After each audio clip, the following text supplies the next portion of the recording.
The HOA wanted $1 million from me. But before Rebecca Sloan mailed that demand, she should have checked who owned the ground beneath her entire neighborhood. I was standing beside my mailbox when I opened the certified envelope, still wearing dusty work boots from a drainage job that morning. My pickup idled 20 feet away, diesel ticking softly beneath the hood, and late afternoon sunlight stretched across the 112 acres my family had been tied to for decades. The first page looked ordinary until I saw the number near the bottom. $1 million. I read it twice. Stonebridge Hills Homeowners Association claimed I owed accumulated fines, enforcement charges, attorney fees, unauthorized commercial use penalties, equipment storage violations, road access penalties, and continuing assessments connected to my property. Payment due within 30 days. I actually looked around as if someone might be filming a joke. Nobody was there. Just pine trees, gravel, my equipment trailer, and an old survey monument sticking 3 inches above the grass beside the driveway. My phone rang before I finished reading the second page. Rebecca Sloan. I had spoken with her enough times to recognize the number.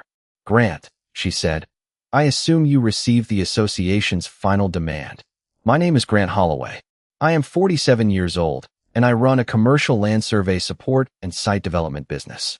I have spent most of my adult life around grading plans, drainage maps, excavators, property stakes, and construction documents. I am not an attorney, but I learned a long time ago that lines on paper can become very expensive when somebody decides they do not matter. I received it, I said. Rebecca paused, probably expecting more. Then you understand the seriousness of your position. I looked down at the $1 million figure again. I understand the number. Stonebridge has given you multiple opportunities to comply. Rebecca, before I pay anything, can you show me where I agreed to join your HOA? Silence. Then her voice became colder. Your property is inside the Stonebridge development boundary. That was not my question. The association controls the entire development. Entire development. I remember those 2 words because they would matter more than the $1 million. I folded the letter and rested it on the mailbox. Send me the recorded declaration that places my parcel under Stonebridge. Our council has already reviewed this. Good. Then the document should be easy to find. She told me further communication could go through the HOA attorney and ended the call. I stood there listening to the quiet after the line disconnected. Across the road, Stonebridge Hills looked exactly like the kind of neighborhood people pictured when they heard the word successful. Stone entrances, trimmed lawns, matching streetlights, 2-story homes climbing the ridge in neat rows. 214 of them, although I did not know that number yet. At that moment, all I knew was that Rebecca believed a community map gave her authority over my land. I walked back to my truck, but the old survey monument beside the driveway caught my eye. The brass cap was scratched and weathered. Holloway tract. I crouched and brushed dirt from the edge with my thumb. That evening, I pulled my closing documents from a steel file cabinet in my office and started reading every recorded instrument in the title package. Deeds, easements, access agreements, utility rights. Then, near the back, I found a document I had barely noticed when I bought out the remaining family interests. It was dated 1988. The first page carried a title that made me stop turning pages. Master Ground Lease. My grandfather's name appeared beneath it. So did the name of the developer that had built Stonebridge Hills. I had spent weeks trying to understand why Rebecca believed her HOA controlled my property. By midnight, I was beginning to realize I had been asking the smaller question.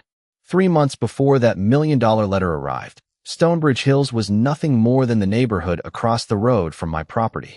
I had recently finished buying the remaining family interests in the Holloway tract, which gave me control of 112 acres of timber, open ground, drainage channels, and old service roads that had been divided on paper more times than anyone in my family cared to remember. My plan was simple. I wanted to expand my business yard, build a 40 by 80 foot equipment shop, improve the western access road, and use the lower field for material storage. I had already spent weeks walking the property with old surveys tucked under my arm, checking monuments my grandfather had shown me when I was a teenager. The brass marker beside the main entrance was one of them. Holloway tract. Those words had been there longer than most of the houses across the road. Stonebridge looked different from my land. Their grass was trimmed to the same height. Their mailboxes matched. Decorative stone walls framed the entrances, and every street curved between clean sidewalks and carefully planted trees. My side had gravel, work trucks, stacked drainage pipe, and an equipment trailer that usually carried enough dried mud to offend anyone who considered landscaping a personality trait. The first HOA notice arrived 9 days after I moved the trailer onto the lower field. It said commercial equipment was prohibited within Stonebridge Hills. I read it, checked the parcel number, and assumed somebody had made a clerical mistake. I emailed the association office and explained that my land was privately owned and, according to my closing documents, was not subject to Stonebridge covenants. 2 days later, another notice appeared. This one mentioned my gravel access road and temporary material storage. The fine was $10,000. That got my attention. I called the number at the bottom and reached Rebecca Sloan. She introduced herself as the HOA president before I could explain why I was calling. "Your property is creating a compliance problem along our western boundary," she said. "It is my western boundary too," I answered. "That does not make me a member of your association." Rebecca suggested we meet at the HOA office. I agreed because I still believed a map and 5 minutes of conversation could fix everything. The following Tuesday, I walked into a polished conference room overlooking Stonebridge's Central Park. Rebecca was already waiting beside a large community map spread across the table. She wore a cream blazer and had several blue folders arranged in front of her. My 112 acres were shaded the same blue as the neighborhood. "This is the Stonebridge development boundary," she said. I studied the map. "Recorded where?" She tapped the blue outline. "It was adopted with the community planning documents." "That is a map, Rebecca. I am asking for the recorded declaration attached to my parcel." Her expression changed slightly. "Everything inside this boundary answers to Stonebridge." There were those words again, months before the $1 million demand. Everything. I asked for the book and page number of the recorded instrument that placed my land under HOA authority. Rebecca slid a folder toward me instead. Inside were community standards, architectural rules, landscaping requirements, and enforcement procedures. None contained my signature. None contained a legal description matching the Holloway Tract. I closed the folder. "I will follow every restriction legally attached to my property," I said. "Send me the document that creates that obligation." Rebecca leaned back. "If you continue commercial activity while council reviews this, the fines will continue accumulating." I stood and picked up my coat. "Then I suggest council review it quickly." Over the next 6 weeks, the notices kept coming. 10,000 became 75,000. 75 became 240,000. My banker called after an HOA enforcement notice surfaced during financing review for the new equipment shop. A supplier delayed a credit increase. The project's schedule slipped. That was when I stopped treating Rebecca's blue map like an annoyance and started treating it like a title problem. I hired property attorney Emily Carter and carried every notice into her office. She read them without speaking, then opened my deed. 20 minutes later, she looked up. "Grant, I cannot find anything placing this parcel inside their declaration." I felt my shoulders loosen for the first time in weeks. Then she pulled the old 1988 document from my closing package. "But this," she said, "is much more interesting than their fines." Emily spread the 1988 master ground lease across her conference table and ran one finger down the first page. "Your grandfather did not sell all of this land to the developer," she said. "He leased part of it." I leaned forward. The document named my grandfather, Thomas Holloway, as lessor and Stonebridge Development Corporation as lessee. The legal description covered acreage east of my current business tract, the same rolling ground where rows of Stonebridge homes now climbed the ridge. "How much land?" I asked. Enough that I do not want to guess from a 38-year-old exhibit. She picked up her phone. "We need a title attorney." That was how Samuel Reed entered the story. Samuel had spent more than 25 years untangling commercial property records, and he treated old deeds the way mechanics treat engines. He wanted every page, every amendment, every assignment, every recorded plat, and every document referencing the Holloway family. For 9 days, I heard almost nothing. Meanwhile, Rebecca kept sending notices. The total climbed past $240,000. Another letter added enforcement costs and warned that Stonebridge might pursue a lien if I failed to comply. Emily responded that my 112-acre parcel was not subject to the HOA declaration and demanded that all enforcement stop. Stonebridge attorney Douglas Pierce answered with 3 pages about development boundaries, community reliance, and association authority. He attached Rebecca's blue map again. Samuel called me the following Monday at 7:15 in the morning. "Can you come downtown?" he asked. I found the assignments. His office smelled like coffee and old paper. On the table were enlarged plats, title reports, and copies of recorded instruments arranged by year.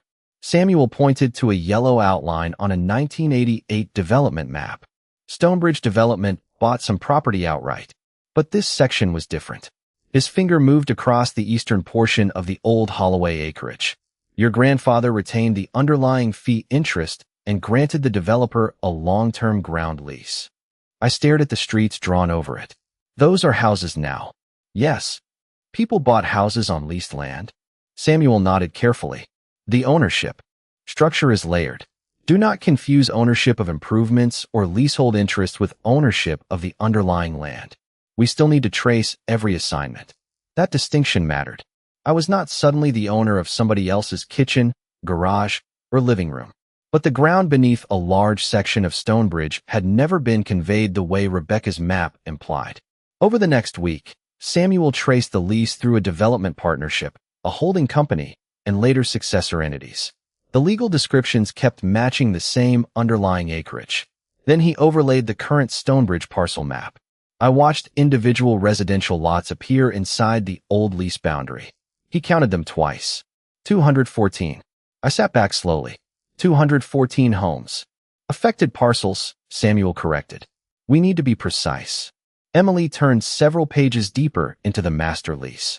And this is where it becomes important. The document contained restrictions on subdivision, assignments, encumbrances, and actions affecting the leased estate. It also contained notice and cure provisions. Nobody in that room suggested I could simply drive into Stonebridge and order families out. The document said the opposite of impulsive. Notice, opportunity to cure, procedure. Emily looked directly at me. Grant, this may give you significant rights as successor lessor, but rights are not shortcuts. We follow the lease exactly. I nodded. That was fine with me. I had spent my career following lines, elevations, permits, and specifications. Procedure did not bother me. What bothered me was Rebecca demanding money from my land while her association sat above a property arrangement nobody seemed interested in reading. Samuel slid one final document across the table. It was a recent title report connected to Stonebridge financing. In the exceptions section, there it was, reference to the 1988 Holloway master ground lease. Someone knew this still existed, I said. Emily closed the folder. The question is who knew, and what they did after they knew. My phone vibrated against the conference table. Another email from Stonebridge had arrived. Updated. Enforcement balance, $580,000. Rebecca was still increasing the pressure. She had no idea we had stopped studying her map and started studying the ground underneath it. The balance reached $730,000 on a Thursday morning, and by then I had stopped opening Stonebridge emails with any expectation of finding common sense inside them. Emily forwarded every notice into a separate case folder while Samuel kept tracing the master lease. The more records he found, the stranger the history became. Stonebridge Development Corporation had built roads, installed utilities, divided the leased acreage into residential lots, and transferred leasehold interests through successor entities over the following decades. Somewhere along the way, the distinction between owning the houses, holding leasehold rights, and owning the underlying ground had faded from everyday conversation. It had not faded from the county records. Samuel found amendments, assignments, financing documents, and title exceptions that continued referencing the 1988 lease. Then he found the provision Emily had been waiting for. Certain encumbrances against the leased estate required compliance with the master lease, and material defaults triggered a written notice followed by a contractual cure period before stronger remedies could even be considered. Emily read the language twice before looking at me. This is leverage, Grant. It is not permission to panic 214 families. I do not want their homes, I said. Good. Then we use this to solve the actual problem. She drafted 2 letters. The first went to Stonebridge demanding immediate withdrawal of every assessment and penalty against my 112-acre parcel. The second was a formal notice to the appropriate leasehold successor entities identifying potential defaults connected to encumbrances, association actions, and compliance obligations under the master lease. Every sentence was tied to a document. Every deadline came directly from the contract. Rebecca received a separate settlement proposal.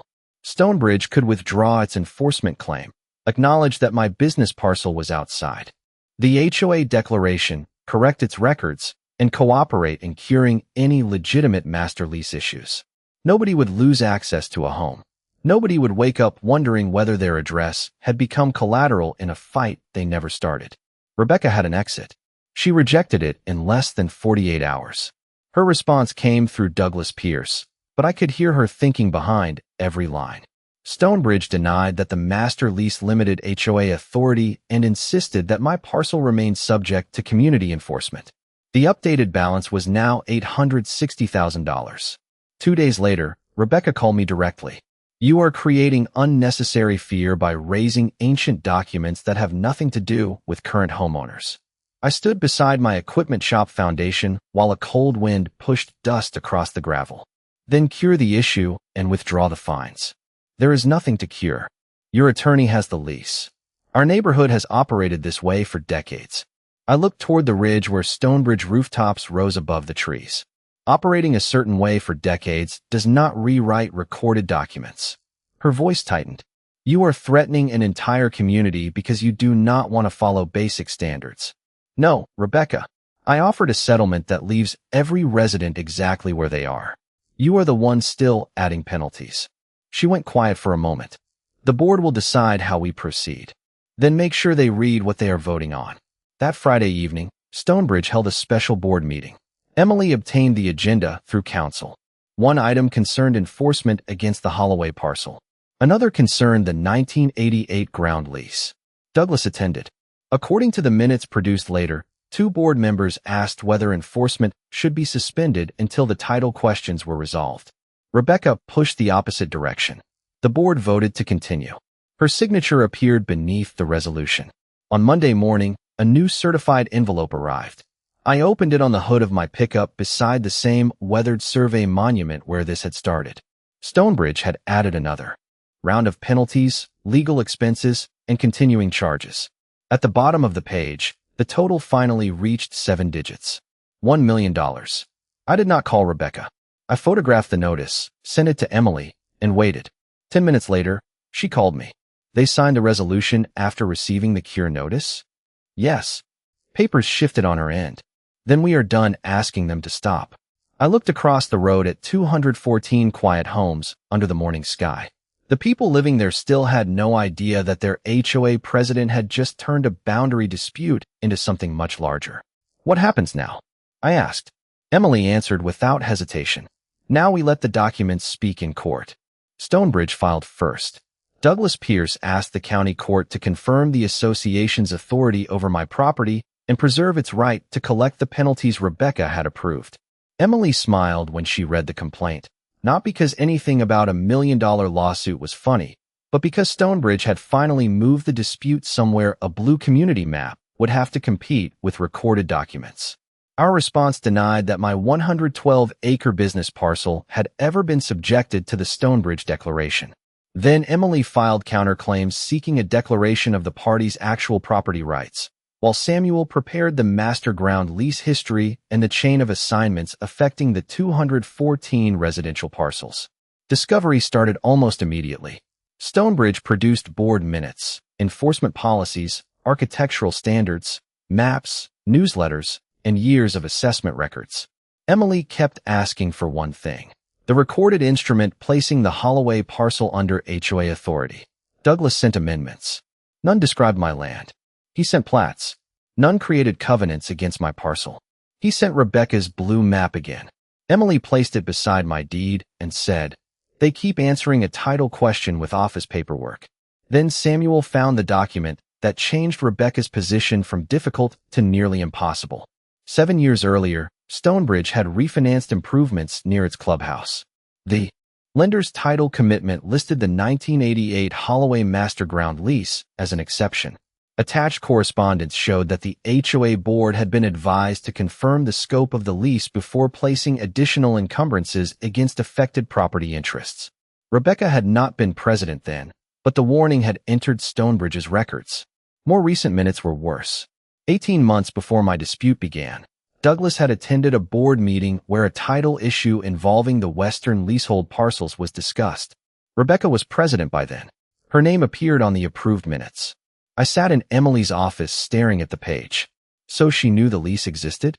She knew there was a title issue requiring review. Emily said, "Do not claim more than the document proves." That was Emily every time I wanted to jump ahead. Facts first, conclusions after.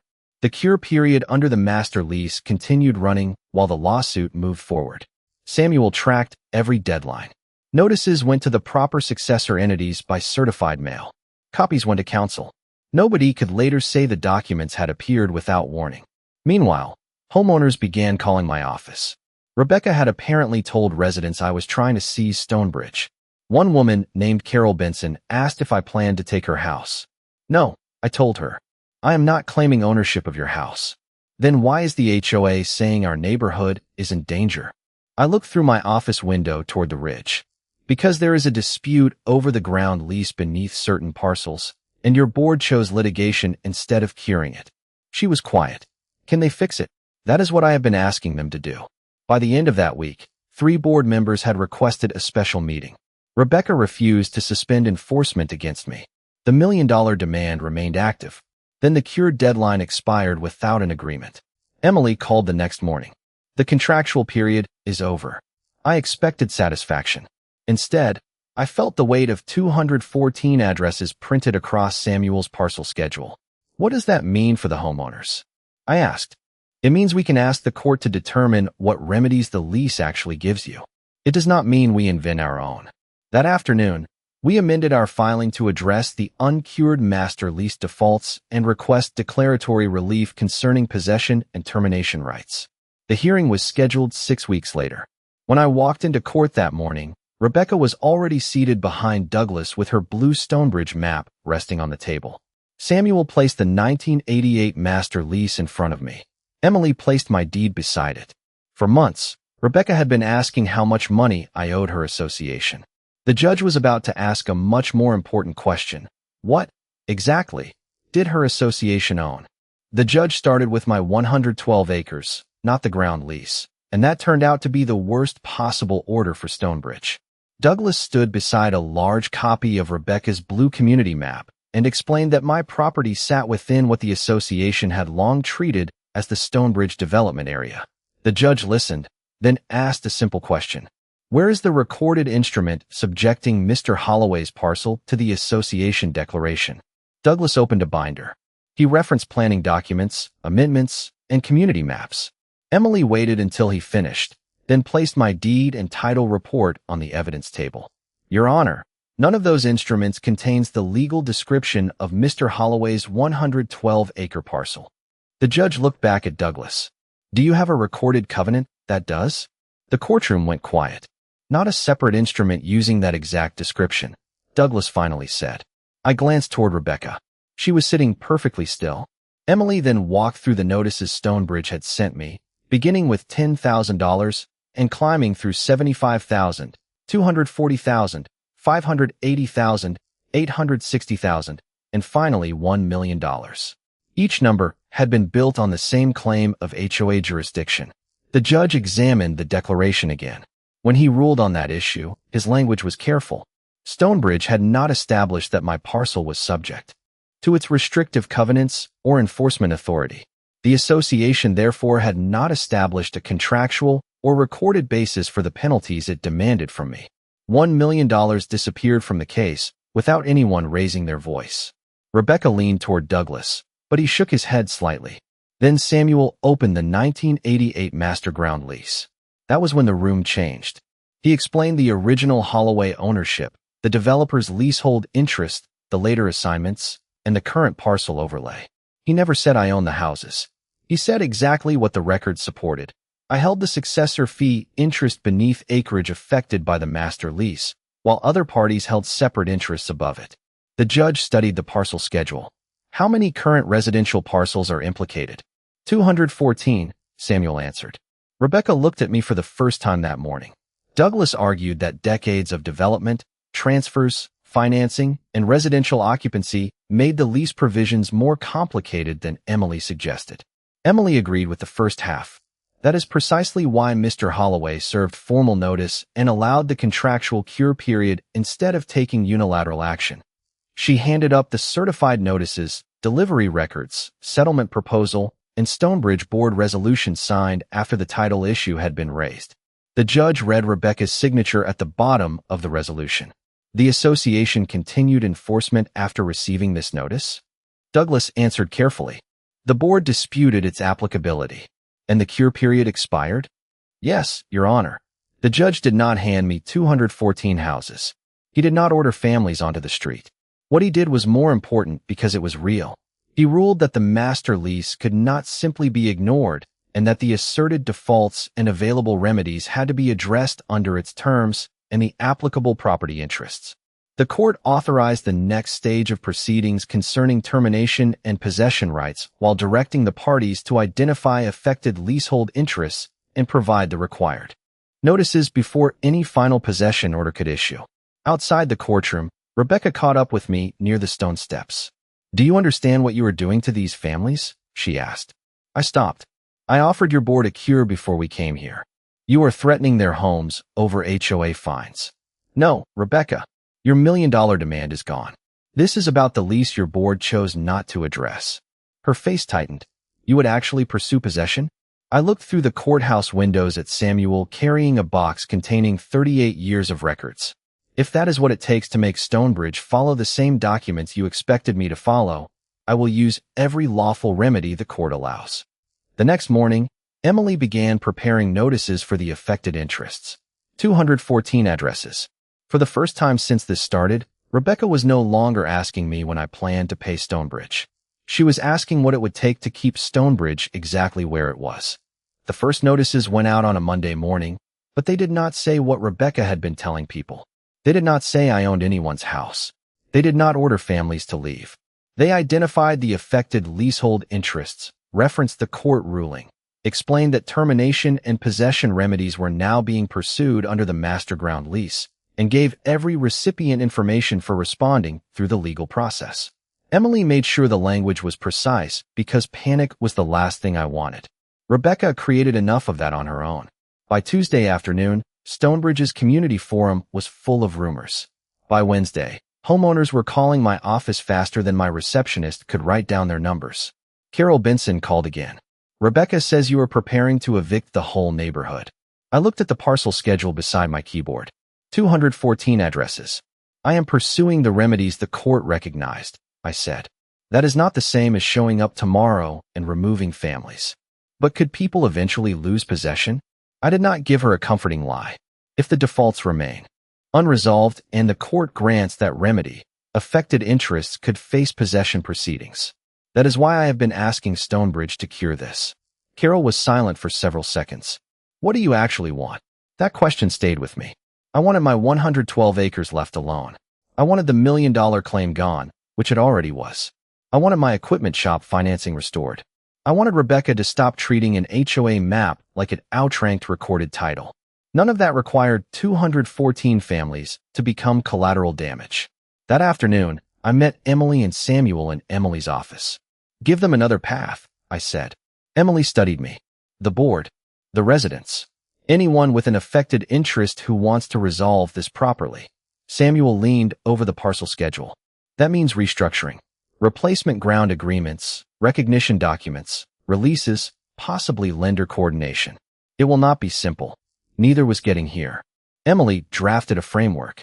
Affected homeowners and appropriate leasehold entities could preserve occupancy through new or corrected agreements recognizing the underlying fee interest and cleaning up the old title structure. Existing lenders would need to participate where necessary. Stonebridge would have to stop asserting authority over my separate 112-acre parcel, withdraw conflicting encumbrances, cooperate with title corrections, and cover costs attributable to the dispute as negotiated or ordered. The next evening, more than 100 residents filled the Stonebridge clubhouse. I attended with Emily. Rebecca stood near the front beside Douglas, looking as polished as she had the first day I met her, but the room no longer belonged to her. People had copies of the court ruling in their hands. Carol stood and asked the question everyone wanted answered. "Mr. Holloway, are you trying to take our homes?" I stood slowly. "No, my dispute was never with your families," Rebecca immediately said. "Then withdraw the possession claims." I looked at her. "Cure the lease issues, recognize my parcel is outside Stonebridge, and stop using HOA authority where the recorded documents do not give it." Murmurs moved through the room. One board member asked Douglas whether the $1 million penalties against me were still enforceable. He hesitated. The court ruled against the association on that issue.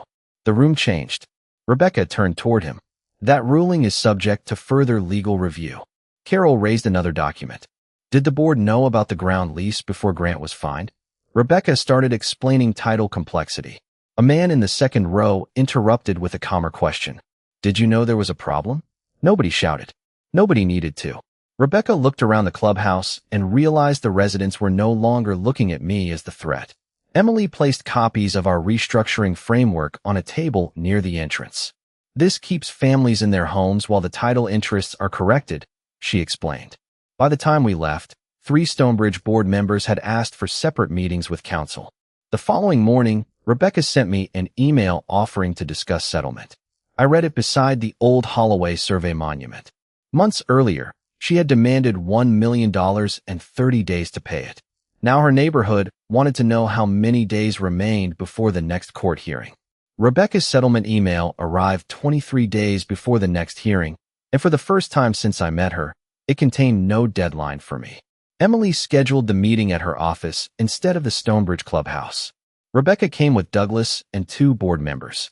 Samuel sat beside me with the master ground lease, parcel schedule, and proposed restructuring framework stacked neatly in front of him. Rebecca opened with an offer to cancel every remaining HOA claim against my property if I withdrew the possession proceedings affecting Stonebridge. Emily answered before I could. "The court already rejected the association's basis for those penalties. You cannot trade Mr. Holloway something you no longer have." Rebecca's jaw tightened. Douglas quietly turned a page in his folder. Samuel explained what would actually resolve the problem. Stonebridge had to formally acknowledge that my 112-acre parcel was outside its covenant. Authority, cooperate with corrections involving the affected leasehold interests, stop creating conflicting encumbrances, and participate in a structured process that protected residents while recognizing the underlying fee ownership. The 2 board members listened carefully. Rebecca did not. "You are asking this association to surrender decades of authority," she said. "I am asking it to surrender authority it cannot document," I answered. The room went quiet.